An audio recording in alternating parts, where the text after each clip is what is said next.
Meenakshi Faculty of Pharmacy. Admission open for B.Pharm. Apply now. அடகில் இருக்கும் தங்க நகைகளை மீட்டு 10 நிமிடங்களில் பிரைம் கோல்ட் ஹப் மூலம் அதிக விலைக்கு விற்க 7997990028 ஐ தொடர்பு கொள்ளவும். முக்கிய தகவல்களை குறுஞ்செய்தி வாயிலாக தெரிந்து கொள்ள ஆதன் செயலியை டவுன்லோட் பண்ணுங்க. அதற்கான லிங்க் இந்த வீடியோக்கு கீழே டிஸ்கிரிப்ஷன்ல இருக்கு.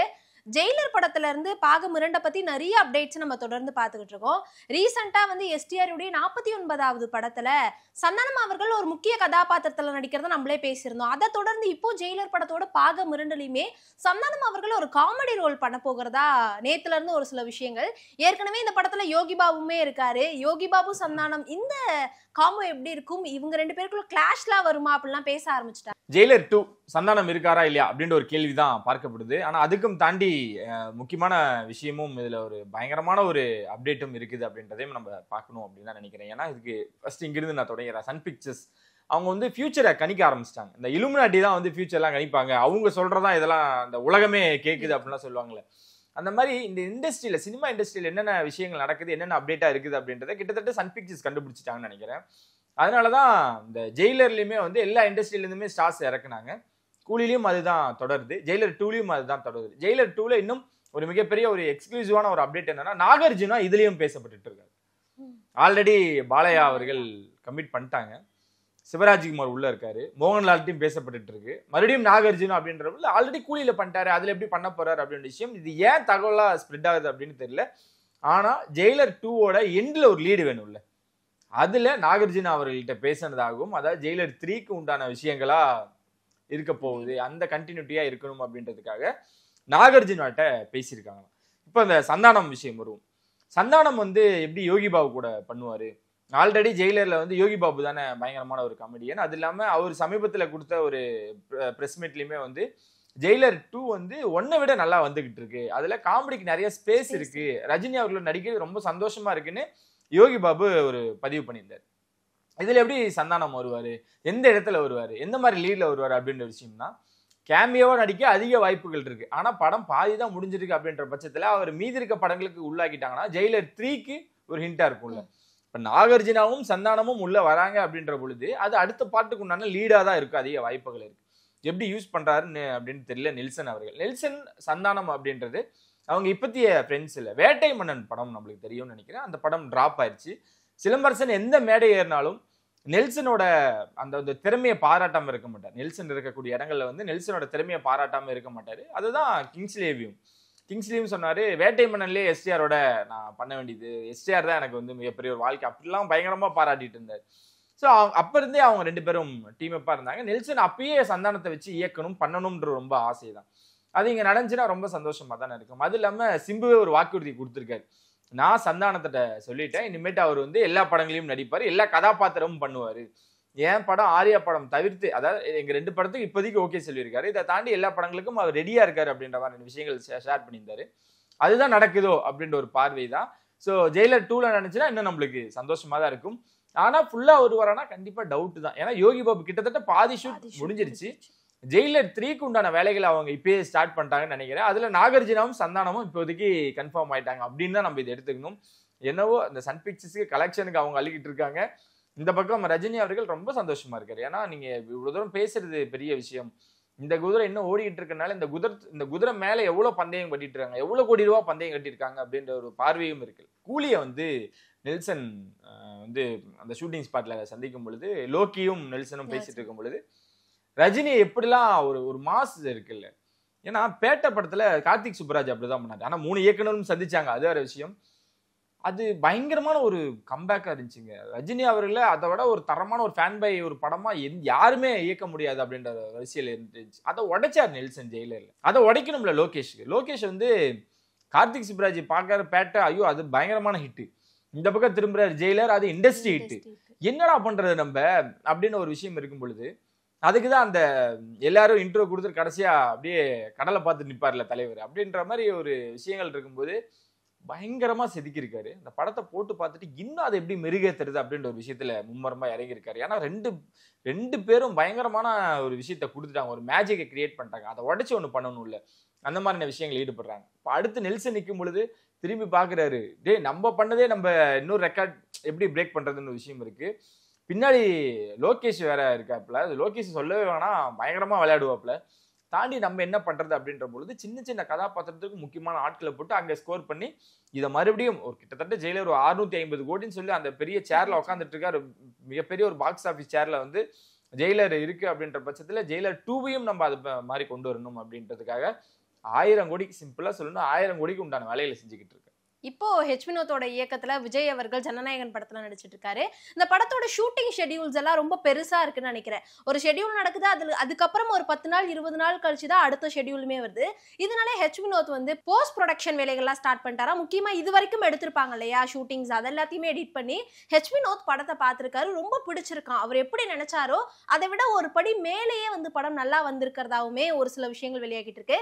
இந்த படத்தை வந்து கூடிய சீக்கிரம் விஜய் அவர்கள் பாப்பாரு. பார்த்துட்டு என்ன ரெஸ்பான்ஸ்ன்றது அவரே வந்து சொல்லுவார்னு நினைக்கிறேன். ஜனநாயகம்லாம் ஒரு பக்கம் இருந்தாலுமே கூட சமீபத்துல டிவிகே நடந்த சில பல விஷயங்களை பார்த்துட்டு ரொம்ப மன உளைச்சலையும் பயங்கரமான கோபத்திலும் இருக்காரு அப்படின்றது நம்மளுக்கு தெரிய வருது.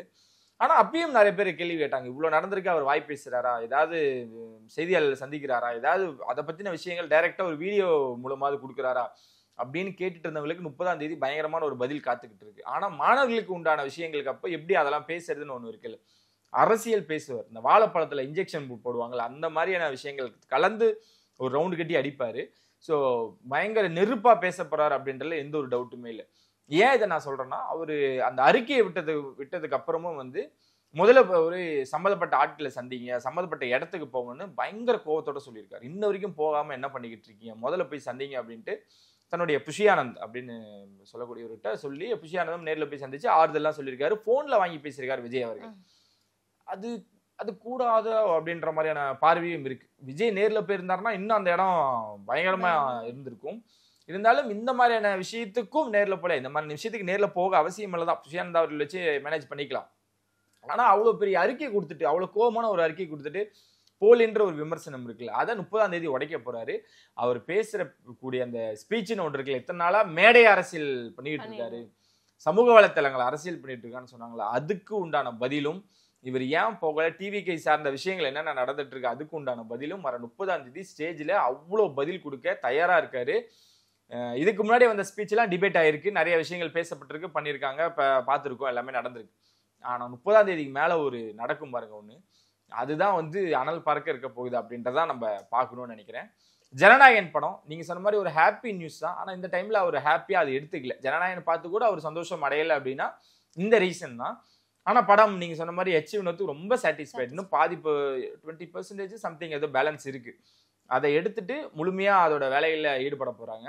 எடுத்த வரைக்கும் போட்டு பார்த்ததுல வினோத் அவர்கள் எதிர்பார்த்த கண்டென்ட் வந்திருக்கு அப்படின்ற ஒரு விஷயம் தான். கமர்ஷியலெல்லாம் ட்ரை பண்ணியிருக்காங்க, அந்த மனுஷனுக்கு அதுவும் வரும் அப்படின்றத காட்ட போறாரு. விஜய் அவர்களும் ஷூட்டிங் ஸ்பாட்லயும் ஹாப்பியா இருந்திருக்காரு. அதை பத்தின வந்த ரிவ்யூஸும் அவருக்கு ஹாப்பியா இருந்திருக்கு. பட் இப்போ அவர் ஹாப்பியா இல்லை. இந்த படம் பார்த்துட்டு ஓகே பார்க்கலாம் அப்படின்ற மாதிரியான சம்திங் அந்த மாதிரியான கான்வர்சேஷன்ஸ் தான் போயிருக்கு அப்படின்றதான் நம்மளால கேட்க முடியுது. பார்ப்போம் அடுத்தடுத்த விஷயங்கள்ல. ஜனநாயகன் படத்தோட அப்டேட் வந்து எனக்கு தெரிஞ்ச அவரோட பிறந்தநாளுக்கு அப்புறம் இன்னும் தரமா இருக்க போகுது, பிறந்தநாளைக்கு செம்ம சரக்கு இருக்க போகுது அப்படின்னு தான் நம்ம நினைக்கிறோம். சூர்யா கூட நடிக்கிறதுக்கு வந்து கீர்த்தி சுரேஷ் நோ சொன்னதாதான் இப்போ ஒரு விஷயம் செம்மையா வைரலா போய்கிட்டு இருக்கு. ரீசெண்டா வெங்கி அட்லூருடைய இயக்கத்துல சூர்யா அவர்கள் அவரோட 46வது படத்துல நடிக்க போறாரு இல்லையா. இந்த படத்துக்கு வந்து கீர்த்தி சுரேஷை அப்ரோச் பண்ணியிருக்காங்க போல, இந்த மாதிரி சூர்யாவுக்கு பேரா அந்த படத்துல நடிக்க முடியுமா அப்படின்ட்டு. அதுக்கு கீர்த்தி சுரேஷ் என்ன நினைச்சாங்க அப்படின்னு தெரியல. இல்ல எனக்கு கொஞ்சம் ரொம்ப பிஸியான ஷெட்யூல் இருக்கு, அதனால நான் இந்த படத்துக்கு வரல அப்படின்னு ஜகா வாங்கியிருக்காங்களாம்.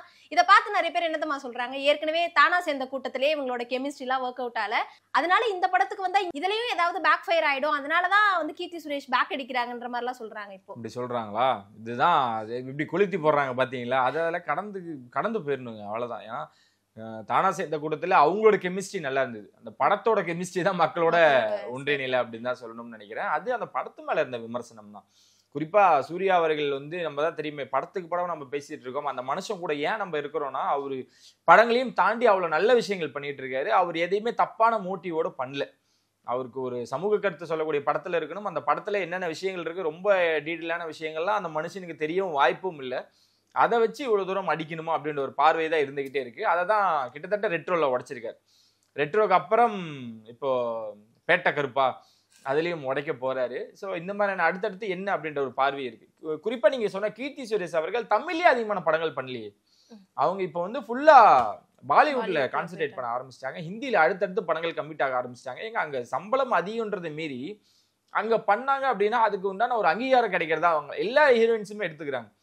நம்ம எல்லாத்துக்குமே சொல்ற விஷயம் தான், நம்ம சீனியர்ஸும் சொல்லிட்டு இருக்க விஷயம் தான், இங்க இருக்கக்கூடிய ஆர்டிஸ்ட் இங்க நிறைய படங்கள் பண்ணணும் அப்படின்ற ஒரு விருப்பம் இருந்துகிட்டே இருக்கு. கீர்த்தி சுரேஷை முதல்ல செலிப்ரேட் பண்ணது நம்ம ஆடியன்ஸ் அப்படின்றத எல்லாருக்குமே தெரியும். நயன்தாராவா இருக்கட்டும், த்ரிஷாவா இருக்கட்டும், ஸ்ரீதிவ்யா, அந்த கேரளாலேருந்து வந்த கேரளாவில் இருக்கக்கூடிய ஆட்கள் மட்டும் இல்லாமல் அதர் இண்டஸ்ட்ரியிலேருந்து வரக்கூடிய ஆட்கள் எல்லாருக்குமே பிடிச்சவங்க தான் தமிழ் இண்டஸ்ட்ரியில் இருக்கக்கூடிய ஆடியன்ஸ் வந்து எல்லாருமே செலிப்ரேட் பண்ணி கொண்டாடக்கூடியவங்க. கீர்த்தி சுரேஷ் சூர்யாவுக்கு நோ சொன்னாரா அப்படின்னா கிடையாது. ஏன்னா அவங்க பாலிவுட்ல வந்து ரொம்ப கான்சென்ட்ரேட் பண்ணிட்டு இருக்காங்க, அடுத்தடுத்த படங்கள் கமிட் பண்ணியிருக்காங்க. ஸோ அதனால அவங்க கொஞ்சம் பிஸியாக இருந்துகிட்டு இருக்கிறதுனால இந்த டேட் நீங்க கேட்குற டேட் என்னால் ஒதுக்க முடியாது. ஏன்னா இந்த படம் ரொம்ப ஷார்ட் டைம்ல ரொம்ப ஸ்பீடாக எடுக்க போறாங்க. ஏன்னா அடுத்தது சூர்யாவுக்கு நிறைய கமிட்மெண்ட்ஸ் இருக்குன்றது நம்மளுக்கே தெரியும். ஸோ அந்த வெங்கி அட்லூரி படத்துக்கு வந்து ரொம்ப கம்மியான நாட்கள் தேவைப்படும், அதிகமான நேரம் எடுத்துக்கும். அவங்களும் நம்மள மாதிரி ஆஃபீஸ் போகிற மாதிரி காலையில் போயிட்டு ஒரு 8 மணி நேரம் வேலை செஞ்சுட்டு அப்படிதான் இப்போ மாற்றிட்டாங்க. ஒரு கட்டத்தில் அப்படிலாம் இல்லை. கேப்டன் அவர்கள் இருக்கும்போது இருக்கட்டும், ஒரு 80s 90s எல்லாம் பார்த்தீங்க அப்படின்னா காலையிலேருந்து ஈவினிங் வரைக்கும் ஒரு படம் பண்ணுவாங்க. ஈவினிங்லேருந்து இப்போ அஜித் அவர்கள் பண்ணார். இப்போ சமீபத்தில் எனக்கு தெரிஞ்ச வரைக்கும் இந்த விடாமுயற்சியும் குட் பேட் அக்லியும் அஜித் பண்ணதான் நான் சமீபத்தில் கேள்விப்பட்டது. ஏன்னா ரெஸ்டே இல்லாமல் ஒரு 2 மணி நேரம் தான் தூக்கம்லாம் கேள்விப்பட்டிருக்கும். அந்த மாதிரி யாருமே பண்ணுறல, எல்லாமே ரேர் ஆயிடுச்சு. கேரவன் கொடுக்குறியா, நான் போய் கொஞ்ச நேரம் ரெஸ்ட் எடுக்கிறேன், ஷார்ட் அப்போ வருவோம், 8 மணி நேரம் காலைல வருவோம், சாயந்தரம் போயிடுவோம். அப்படி தான் எல்லாருமே ஒரு எப்படி சொல்கிறது, ஒரு கார்பரேட் மாதிரி எல்லாருமே பார்க்க ஆரம்பிச்சிட்டாங்க. ஆனால் அப்படி கிடையாது அப்படின்றதுக்கு முன்னுதாரணமாக தான் பழைய ஆட்கள் இருந்திருக்காங்க.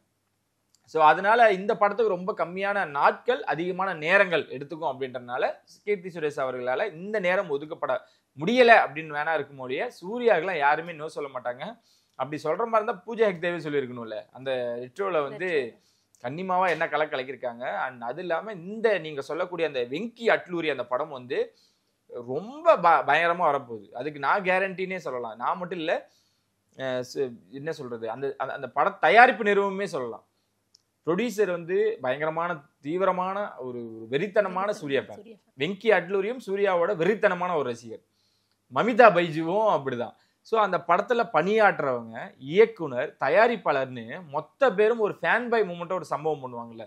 எப்படி விக்ரம் வந்து லோக்கி செதுக்குனாரோ, ஜெயிலர் வந்து நெல்சன் செதுக்குனாரோ, இந்த மாதிரி ஒவ்வொருத்தரும் தனக்கு கார்த்திக் சுப்ராஜ் பேட்டையை செதுக்குறாரோ அந்த மாதிரி இந்த படத்தை செதுக்கி உருவாக்க போறாங்க. ஸோ இந்த படம் கேரண்டியான ஒரு வசூலை கொடுக்க போகுது. அதுல சூர்யா மேல இந்த விமர்சனம்லாம் பயங்கரமா உடைக்க போறாங்க. பேட்டை கருப்பை பத்தி பேசிட்டு இருக்கோம்ல, என்ன டைட்டில், என்ன அப்டேட், யார் யார் தான் இருக்காங்க, எந்த மாதிரியான படம், எந்த மாதிரியான ஜானர், ஏதாவது ஒரு அப்டேட் கொடுங்க அப்படின்ட்டு எஸ்ஆர் பிரபு அவர்கள்ட்ட கேட்கும்பொழுது எஸ்ஆர் பிரபுலாம் ரொம்ப ஆக்டிவா இருப்பாருங்க சோசியல் மீடியால. நீங்க கூட சார் நாங்க இப்ப அடுத்த நாளைக்கு ஷோக்கு எங்களுக்கு அப்டேட் இல்லை, ஏதாவது கொஞ்சம் பார்த்து தட்டி விடுங்க அப்படின்னா ஏதாவது ஒரு விஷயங்கள் ஷேர் பண்ணிடுவாரு. அந்த மாதிரி பெரிய இந்த ப்ரொடியூசர்ஸ் மாதிரி சில பேரை மாதிரி சொல்றேன், யார் நீங்க அப்படின்லாம் ரிப்ளை பண்ணாமையோ கண்டுக்காமையோ போறக்கூடிய ஆட்கள் அவர்ல ரொம்ப ஜெனியூனான ஒரு ஆள் தான் எஸ்ஆர் பிரபு அவர்கள். ஏன்னா எதுல நான் பார்த்தேன் அப்படின்னா, நீங்க ஸ்ரீ விஷயத்தை எடுத்துக்கீங்களேன், அவரே ஒரு வீடியோ டெக்ஸ்ட் ஒன்று போட்டுருந்தான்னு நினைக்கிறேன். எனக்கு சரியா காசு தரல, இருக்கப்பட்டுல வந்து எனக்கு சம்பள பாக்கி இருக்கு, என்ன ப்ரொடக்ஷன் அப்படின்னு சொல்லும் பொழுது என்ன நிலவரம் அப்படின்றத ஓப்பனா உடைச்சவர் தான் எஸ்ஆர் பிரபு அவர்கள். நிறைய விஷயங்கள் வரும் பொழுதும் கூட நின்று இதுதான் உண்மை, இதுதான் பொய், என்னால முடிஞ்சிருக்க முடியல அப்படின்றத ஜெனியூனா ஒத்துக்கக்கூடியவர் தான் எஸ்ஆர் பிரபு அவர்கள். அந்த ப்ரொடக்ஷனே அப்படிதான். என்னதான் சூர்யாவோட பின்புலமா அந்த படம் அந்த ப்ரொடக்ஷன் வந்திருந்தாலுமே கூட அவங்களுக்குன்னு ஒரு பிராண்டை உருவாக்கிட்டாங்க. அவங்களோட ப்ரொடக்ஷன்ல எந்த படம் ரிலீஸ் ஆனாலுமே ஒரு கேரண்டியான ஒரு கண்டென்ட் இருக்கும், கேரண்டியான ஒரு பிசினஸ் இருக்கும் அப்படின்றத அவங்க கிரியேட் பண்ணிட்டாங்க. அதனால நான் சொல்றேன், இந்த படத்துக்கு வந்து ஜூன் மாதம் 2வது 3வது வாரத்துல இருந்து உங்களுக்கு அப்டேட் அப்படியே குவிக்க போறோம். என்ஜாய் பண்ணுங்க சூர்யா ரசிகர்கள் அப்படின்ட்டு சூர்யா ரசிகர்களும் இதுக்காக தான் காத்துக்கிட்டு இருக்காங்க. ஏன்னா எஸ்ஆர் பிரபுவோட ப்ரொடக்ஷன்ல நம்ம அண்ணன் ஒரு படம் பண்றாரா, கேரண்டியான ஒரு என்டர்டைன்மெண்ட் இருக்கும்டா அப்படின்றதுக்காக அவங்களும் தயார் நிலையில இருக்காங்க. ஜூனுக்கு மேல மீண்டும் சூர்யாவோட எப்படி சொல்ற ஒரு ஆட்டம் இருக்க போகுது. Meenakshi Faculty of Pharmacy. Admission open for B Pharm. Apply now.